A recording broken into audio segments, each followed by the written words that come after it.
Hey, Unc. I finally got off of the clonazepam. Took me 9 months to do it, but have you seen my video about it? I just wanted to let you know. It was kind of crazy.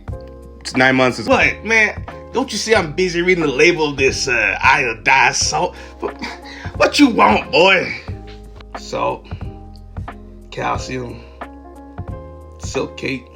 Okay, kind of hurtful that you find reading a label. You're reading salt. There's like 3 ingredients.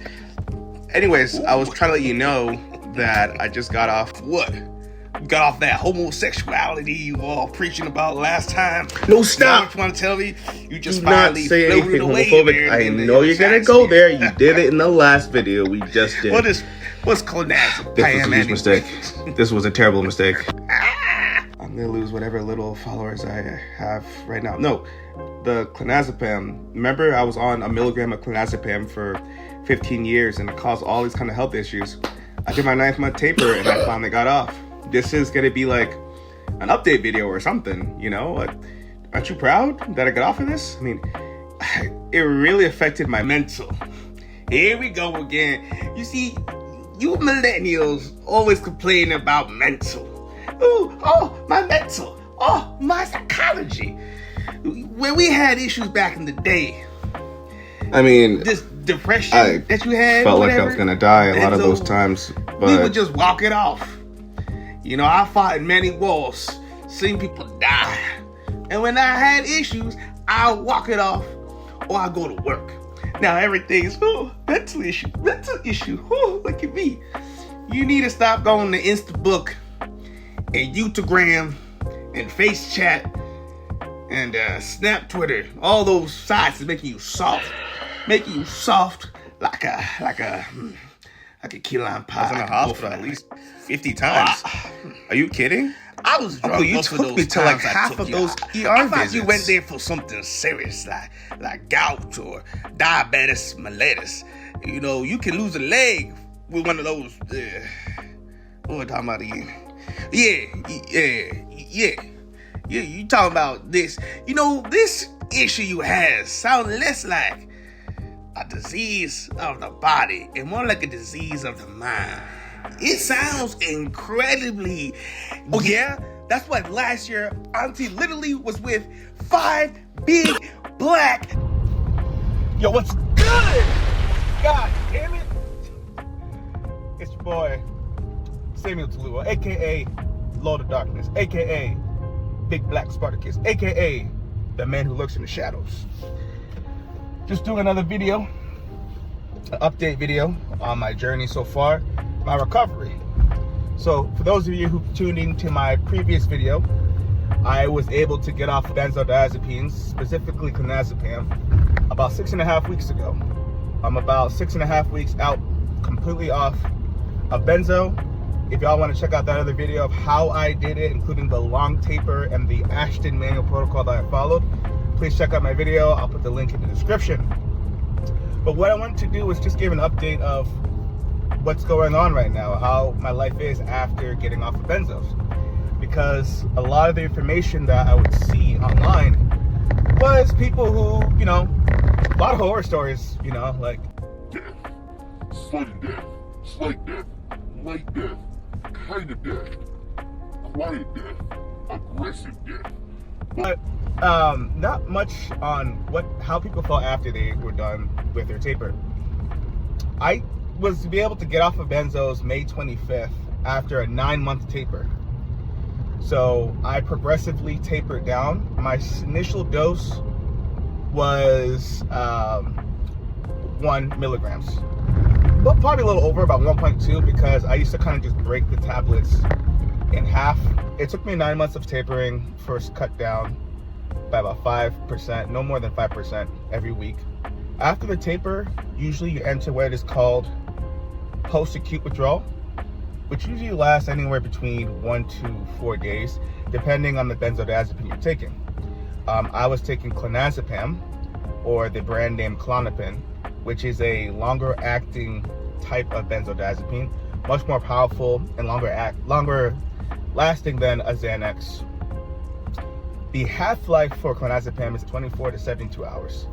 Initially, you might not notice anything, but then very quickly, you might realize you're having some interdose withdrawals, which is different from tolerance withdrawals. The clonazepam is extremely potent, like all benzos. When getting off the benzo, you have your GABA receptors that have been repressed, or basically substituted for the benzodiazepine. And you have something else in your brain called excitatory neurons. And so the reason why you don't want to just get off suddenly, have an immediate cessation of the drug, is because you'll have an incredible amount of these excitatory neurons that flood your body. Your GABA receptors are not just in your brain, they're all over your body. When people are coming off of the drug, they notice all kinds of sensations and feelings: thermal dysregulation, panic attacks, tachycardia, which is increased heart rate, bradycardia, slow heart rate, visions, hearing sounds, tinnitus, nausea, heartburn, indigestion, upset stomach, diarrhea. No, I'm just kidding. Leg pain, shooting pain, neuropathy, sleep disturbance, mimicked illnesses. Some people, I experienced a UTI. It wasn't really a UTI. I was peeing blood, saw a nephrologist, nothing. It's because the GABA receptors are all over your body. So when you're coming off the drug and your body is literally detoxing from it, it is fighting to retain homeostasis with these excitatory neurons. And that takes time. If you've tapered slowly, you've allowed your body to adjust to the amount of excitatory neurons. But even when you do a slow taper, it still takes time, and everybody is individual in their response. Some people, after cessation, realize they don't have much. For me, I thought I was gonna have horrendous effects after coming off the drug. Keep advice: if you're tapering, do not read all the hell stories. It will make it worse. I had anxiety or panic attacks here and there. I definitely had some sleep disturbance where I would fall asleep and then I'd be shook awake, just on the precipice of falling asleep, heart's racing, anxiety. I gained quite a bit of weight. Got this baby right here and these nice pair of D cups. Just came from the gym, so I'm trying. Benzodiazepines, one of my side effects was it slowed my metabolism by 22%. I count my calories. I've been counting my calories the last 2 years, and I've always been on the heavier side. I've always been a little thick bitch, but my weight, I gained about 40 pounds in the taper, primarily in the last half of the taper, the last 4 or 5 months. I tapered for 9 months, gained about 40 pounds. I did something called a indicalorimetry test, which is where you wear this big kind of fishbowl thing and you breathe through a tube and it measures your respiration. My metabolism was functioning 27% less efficiently as it should be. And because of that, my maintenance calories was actually a lot lower than what it should have been. And a 27% cut is pretty hard to manage. Most diet plans that have any sense would never recommend cutting by that much. Besides that, a lot of it was also my fault as well. I was eating like shit. I was craving bad foods, a lot of junk foods, a lot of burgers, a lot of fries, a lot of chips, a lot of ice cream. All of that. It was good. Damn it. I'm Nigerian too, man, so I ate a lot of goat meat. Barbecue goat meat. Fried goat meat. Any kind of goat meat. I was doing it. It was good. Fuck. It was good. Shit. But D cups, alright? This is the truth. My skin, terrible. I'm posting this picture, that picture, that picture, and that picture. Eczema around my nose, seborrheic dermatitis, chronic kind of extreme dandruff, got worse. That's why I shaved up my little goatee I had. It didn't connect anyways. All right. All kinds of things even after you stop, I've had. Energy levels way down, and that's a combination of the weight gain and the benzos. I started getting swelling in my feet. I was in the ER the other day because sometimes when you have swelling in your feet, it could be edema, which shows that you could have some heart issues. But luckily for me, before I was able to understand I had benzo issues, I've done every single test under the sun. I mean, I've done a calcium score test that measures the plaque in your arteries. I've done EKGs, echoes, ultrasounds. It was the benzos and weight gain. Depression, my mentality has been a lot worse. I've always suffered from depression since I was a kid. The benzo, I mean, no shocker there. It disturbed my brain chemistry. If I did an oat test, which I suggest for you guys to do, it's called an organic acid test. It measures several brain chemicals, your dopamine, your serotonin levels, things of that nature. And it can tell where the imbalance is. One of the best things to do to recover from your benzos is you have to eat well. Start slow. Cut out sugary drinks. It's the first thing that I did, right? I'm not some guy who's super in shape telling you this. I'm fat as fuck. I'm trying to get back into shape. It's really tough. I was in athletics my whole life. Taekwondo for 9-10 years, first degree black belt. Wrestling in high school, was terrible at it. We're moving past that. I played tennis, I played soccer, I'm Nigerian. I definitely did soccer, or else I would have been disowned. And so now kind of being this person where I can kind of barely move, it's hard. And a lot of you are probably suffering from that, right? Like you probably, this stud that you once were, and now you're realizing how much limitations you have in your capability. Don't be a bitch. You can get it back. Everything is gonna feel hard. Your brain chemistry is messed up. You're gonna wanna quit on everything. You're gonna want to be a social recluse. I'm telling you, you gotta get out there, keep trying, keep fighting. Exercise, do what you can do. Every day is gonna be a little different. You're gonna be different than your friends who have no health issues or chronic health issues. Some days you might notice you can really push in the gym. Today I had a leg day, I was able to complete my leg day. It's a very simple leg day. I'm not doing squats or powerlifting, anything like that. I'm doing leg press for 2 sets, 10 reps, leg extensions, leg curls. I lift weights twice a week. Upper body one day, lower body the next day. And then in between, I do a lot of walking. I do a stretching routine, a 20-30 minute stretching routine from this app called Bend. It was free. Eventually, as you continue to condition your body and exercise, you will help your body and mind get back to where it was, or perhaps even better.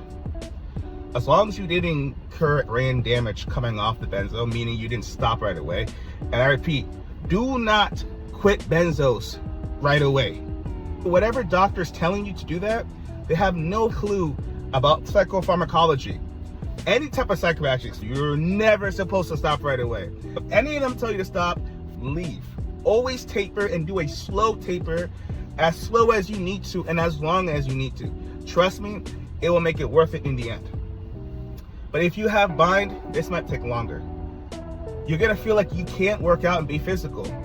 Try to get to where you need to get to, right? For example, I went to the gym, I sat in my car for almost 10-15 minutes because I felt like shit, right?